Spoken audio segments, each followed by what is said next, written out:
diplomatique et très mesuré dans les propos. Ce qui se passe sur le littoral actuellement est un scandale. C'est un crime contre l'environnement. C'est ça la vérité. Parce que ce que Pierre vient de vous montrer, ça a été notre combat contre la Turquie. Ce qui se passe actuellement, à l'heure où on parle, carrément est illégal, au sens propre du terme. Tous ces gens qui vous disent on a un titre foncier sur le littoral ne sont pas dans la légalité. C'est clair dans la loi. La loi dit, la loi numéro 76-66 du 12 juillet 1976 portant code du domaine de l'État interdit l'appropriation privée des terres du domaine public maritime. D'ailleurs, l'article 9 dit expressément que le domaine public est inaliénable et imprescriptible, donc personne ne peut avoir un titre foncier sur ces terres. Ce que le texte permet, et c'est une occupation provisoire facilement démontable à la première occasion. Donc les textes sont clairs. Ce qui se passe, c'est quoi? C'est que vous avez des marabouts, vous avez des ministres, vous avez des hommes d'affaires, vous avez ce que je peux dire, tout ce qu'il y a de plus important dans l'État qui est en train de construire au niveau du littoral. Et ça, c'est un scandale. On ne peut pas être là pendant des années à nous battre pour dire que le littoral, c'est pour tout le monde. Et qu'on voit que des ministres qui sont actuellement dans le gouvernement sont en train de construire sur le littoral. C'est ça le scandale en réalité. C'est ce qui frustre les Sénégalais. L'autre jour, les trois ministres de l'environnement, le ministre de l'Environnement est venu, monsieur Sall, monsieur Abdou Karim Fofana est venu, Gladys Ekam Géologie, elle est venue pour nous dire qu'incessamment, on va arrêter les travaux sur le littoral. Et vous continuez à avoir des gens qui font exprès de faire une montagne pour cacher aux gens qui sont en train de creuser sur le littoral. Ils nous mettent en danger, non seulement ils nous mettent en danger, mais en plus ils sont en train de créer des problèmes environnementaux très graves sur les falaises. Il a fallu qu'il y ait un reportage sur les falaises, les phares des Mamelles, pour que les Sénégalais se donnent compte à quel point maintenant la cupidité foncière est à ce niveau-là. Et ça, c'est de la faute de l'État, parce qu'aujourd'hui, quoi qu'on puisse dire, le domaine public maritime, seul le président de la République peut signer un décret de déclassement. Personne d'autre, c'est ni Pierre, c'est ni le directeur des domaines, c'est personne d'autre. C'est le président de la République qui déclasse. Et c'est scandaleux qu'une personne, on a retrouvé ici, quand vous descendez chez Pierre, au bureau Nouveau Mermoz, la plage, qu'on lui donne 3462 mètres carrés, presque à 0 francs, et à 0 pas de la mer, mais sur la falaise. Et on vient nous expliquer aujourd'hui que non, c'est d'utilité privée en plus, c'est pas d'utilité publique, c'est d'utilité privée, R+1. Ce que nous disons aujourd'hui, c'est que nous allons porter plainte contre l'État du Sénégal, parce que c'est dans la Constitution que de 2016 que le président Macky Sall a lui-même que la protection de l'environnement est importante. Nous sommes aujourd'hui en face à une situation extrêmement grave, parce qu'il y a le Covid, ça c'est une chose, mais aujourd'hui, Dakar est l'une des villes les plus polluées au monde. Ça combine deux effets dangereux. Non seulement le Covid, on voit le Covid circuler, mais on voit qu'on est complètement coincé avec une situation sanitaire qui est grave sur la presqu'île. Et le gouvernement, inconscient de tous ces dangers dans lesquels nous sommes en train de vivre aujourd'hui, laisse des prédateurs sur le foncier maritime. Et si vous quittez ce littoral-là, vous allez à Guédiawaye, ce sont les magistrats qui se sont partagés les filaos. Des gens à qui on a confié la destinée de notre pays, des juges à qui on a confié la destinée de notre pays, des gens on a dit, vous êtes le gouvernement, vous avez pour devoir de nous protéger, c'est ces gens-là qui s'accaparent les terres. Et c'est scandaleux. C'est Atepa qui était allé voir le calife de son vivant, Mokhtar, Sidi Mokhtar, pour qu'il restitue les 5000 mètres carrés qu'on lui avait donné sur le littoral. Il n'était même pas au courant qu'il avait 5000 mètres carrés. Pourquoi on le fait? Parce que les gens qui le font, derrière, essayent de s'accaparer le foncier au nom du calife qui n'est même pas au courant qu'il y a 5000 mètres carrés. Et il y en a d'autres qui sont là, on est conscient de cela. Donc, il faut que les journalistes aussi fassent l'investigation. Je ne suis pas d'accord avec Pierre quand il dit qu'il ne donne pas la liste. Il faut donner la liste. Il faut qu'on sache qui est qui. Non, mais sérieux Pierre, parce qu'on est là face à un scandale le plus grave au monde, c'est-à-dire la destruction du littoral du Sénégal. On parle de tout ce qui se passe à Rufisque actuellement. Vous avez vu comment ça se passe à Rufisque. Vous avez vu comment ça se passe à Guednar. Mais l'avancée de la mer est en train de bouffer le littoral. Et là, c'est une zone de protection pour Dakar. Et des gens vous disent qu'ils veulent avoir pied dans l'eau. Non, mais ils ne vont même pas avoir pied dans l'eau, ils vont mourir dans l'eau. Parce que dans quelques années, ceux qui le construisent, ce sont les magistrats, les juges, les ministres, n'auront plus de revenus pour entretenir ces maisons-là. Pierre sait très bien de ce que je dis. Demandez-lui à combien ça lui coûte l'entretien de sa propre maison. Ça coûte cher, ça fait 1/3 de l'investissement. Beaucoup d'entre eux n'auront pas 1/3 de l'investissement de ce qu'ils ont fait. Un banquier a construit une maison ici à 2 milliards, qu'il revend à 2 milliards. Il l'a eu à moins de 50 millions, sur le littoral. Si vous voyez maintenant, il essaie de vendre ça à 2 milliards. Mais c'est un scandale. Il n'y a rien comme une utilité publique. Il y a des propositions. Nous, ce qu'on dit aujourd'hui, on ne peut pas casser toutes les maisons qui sont là-bas. Assiette foncière bi yëpp dañ ko joxoon benn société bu tudd Mixta. Mixta boobu xawma lu ñu xewlee lu fa xew mais daal dañ jaxasoo ak état retiré leen loolu defaat redistribution mais loolu état am na ci droit nangul naa leen ko wante ñëw mamel dagg mamel bi dem ci géej bi xotti falaise bi ça c'est pas permis lu tax ce n'est pas permis mi ngi nii gis nga xoolal mi ngi nii man je ne vais parler que de 3 lois. Je vais parler du Code général des collectivités locales, c'est une loi. Je vais parler du Code de l'urbanisme, c'est une loi. Je vais parler du Code de l'environnement, qui est une loi.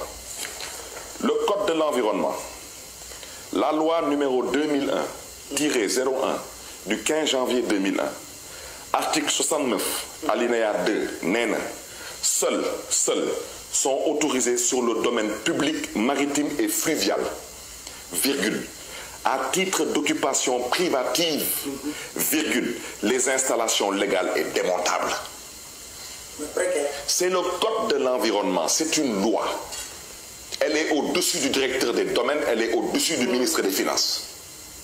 C'est une loi.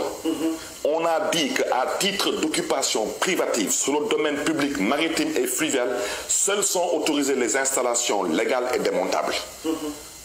On n'a pas dit durable. C'est du français. Ak ñoo dégg tubaab mais su leen neexee duñ dégg tubaab ku ci nekk nag soo ko woowee fii day fàtte sax que suy wax day fàtte ni que bët bu ñu koy xool dañ koy xoolee bëtu militant ak responsable APR. te ñun nekkuñu fi di politique. bés bu ñu Macky Sall waxee élection yi kañ la ñu delluwaat ci politique waxu politique pour l'instant lu ñuy wax ni mooy alalu askanu Sénégal gestion lu ñuy wax ni ak bonne gouvernance je n'ai pas le pouvoir ni la prétention d'interdire à un quelconque Sénégalais, personne physique ou morale, d'être sur le domaine public, national ou maritime. Parce que je considère que personnellement dem naa Miami xam naa Miami xam naa Casablanca xam naa la côte d'Azur Monaco mais côte dañ koy exploité mais tey soo demoon tey léegi nii côte d'Azur wala nga dem léegi nii Casablanca mais xool lu fa nekk ce n'est pas des immeubles à perte de vue etc. Non, tout récemment, même soo demee Miami dëgg la sur la côte il y a des tours mais ces tours là sont à combien de centaines de mètres de la mer à usage d'habitation mais yow fii mais naka la benn nit moom kese moom képp moom rek moom donc il se retrouve avec 5000 mètres carrés sur le domaine public maritime avec un bail qui s'est transformé en titre foncier sans aucune mise en valeur un bail qui est bancable, rentable, vendable, hypothécable et qui vaut 5 milliards à l'origine parce que c'était 5000 mètres carrés maintenant ci bail mooy yow nga yor sa immeuble nga may louer appartement man ma yor 2 chambres à coucher waxuma sax ma louer ci benn chambre mais ma jaay ko sa biir immeuble man may louer sa appartement may louer ci sa immeuble appartement ma jël ci benn néeg ma jaay ko ku fa nekk jaay ko dem suma yoon loolu la gars yi def mu am nag des fonctionnaires qui trouvent tout de même la force de vouloir expliquer l'inexplicable ça veut dire que ñëpp da ngay jéem a défendre ce qui est défendable et quel que soit Alpha parce que tey s'il y a le Sea Plaza le Radisson le Terrou-Bi tey tous les Sénégalais particulièrement les Dakarois je pense qu'on est tous fiers de ces installations là même si on peut en dire et en redire mais au moins tey Sénégal ku fi am gan am nga foo koy dugal su ñu waxee Sénégal am na conférence am nañ fi ñu dem defi conférence mais donc c'est normal que les Sénégalais aussi puissent jouir de ce foncier peut-être à usage d'habitation ou à usage de comment dirais-je de promotion immobilière mais ce qui n'est pas normal une personne est attributaire de 5000 mètres carrés il se retrouve à 4000 puis à 2325 et puis après il amène le foncier et quelqu'un d'autre construit mais là on est où parce que lu ci gën a ñaaw Pape yow yaa ngi tudd d'abord Djibi Diallo boobu ñu ne dañ koy jox xam nga dañu ne gis naa benn communiqué ñu ne du dëgg Djibi Diallo amul 4000 mètres carrés ñu ne 2325 mètres carrés la am ay kàcc la ngeen jégal ma ci kàddu yi. Premier document bañ koy attribuer terrain ñu ngi koy attribuer 5000 mètres carrés.